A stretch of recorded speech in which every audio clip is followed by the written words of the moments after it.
کا میرا دین پارائے نا نہیں صلو علیہ وآلہ صلو علیہ وآلہ۔ اس لیے جس نے کچھ 4 پیسے بیان کر دی، ہم تو مدح سرائی بیان کریں گے جو نبی برحق ہے، انبیاء ہے۔ نعت کے بارے میں ایک اور بات سماعت فرما لیں۔ نبی پاک صلی اللہ علیہ وسلم کے جتنے صحابہ ہیں ساروں کی بڑی شان ہے، اس صحابی کی بھی بڑی شان بن ثابت ہے۔ سارے صحابہ کی اپنی اپنی شان ہے، ہم تولتے نہیں ہیں کہ کس کی کس کے برابر ہے، کس کی کس کے برابر ہے۔ ہم کہتے ہیں کہ سارے صحابہ کے اپنے اپنے رنگ ہیں، اپنے اپنے امتیاز ہیں، اپنی اپنی شان ہے۔ اور حضرت حسان بن ثابت کی پتہ کیا شان ہے؟ سمجھو کہ یہ نبر شریف کے کو بٹھاتے تھے، کیا شان ہے؟ سمجھو کہ یہ نبر شریف کے کو بٹھاتے تھے۔ نبی پاک صلی اللہ علیہ وسلم نیچے بیٹھ کے ممبر شریف پہ حضرت حسان بن ثابت کو بٹھایا۔ نبی پاک صلی اللہ علیہ وسلم نیچے بیٹھ کے ممبر شریف پہ حضرت حسان بن ثابت کو بٹھایا۔ اور کبھی جو آپ کی کملی ہے نا، جس کو رب تعالیٰ نے فرمایا یا ایھا المزمل کا تو آئی نہیں، لیکن پھر کہنے لگے یا رسول اللہ یہاں تک بات نہیں، بلکہ کسی ماں نے آپ جیسا پیارا جنا ہی نہیں ہے، کوئی آپ جیسا پیارا پیدا ہی نہیں ہوا۔ اور ساتھ ساتھ یہ بھی فرمایا کاننا کا قد خلقت کما تشاء، لگتا تو ایسے ہے جیسے آپ کو رب تعالیٰ نے آپ کی مرضی سے بنایا۔ سبحان اللہ۔ نعت سننا یعنی ایسی نعت جس میں نبی پاک صلی اللہ علیہ وسلم کی حقیقی بدعت ہو، حقیقی آپ کی شان بیان کی گئی ہو، یہ تو سرکار کی سنت ہے۔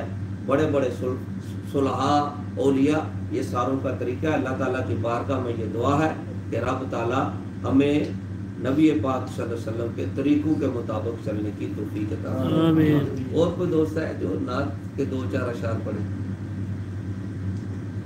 کیوں شاہی پڑھیں گے؟ جی تو ہے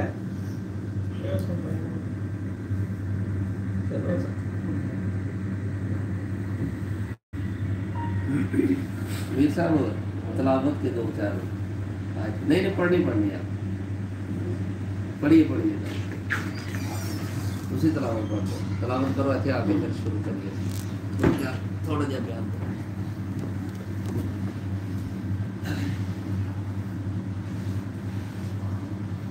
أعوذ بالله من الشيطان الرجيم بسم الله الرحمن الرحيم والتين والزيتون وطور سينين وهذا البلد الأمين لقد خلقنا الإنسان في أحسن تقويم ثم رددناه أسفل سافلين إلا الذين آمنوا وعملوا الصالحات فلهم أجر غير ممنون فما يكذبك بعد بالدين أليس الله بأحكم الحاكمين صدق الله العظيم۔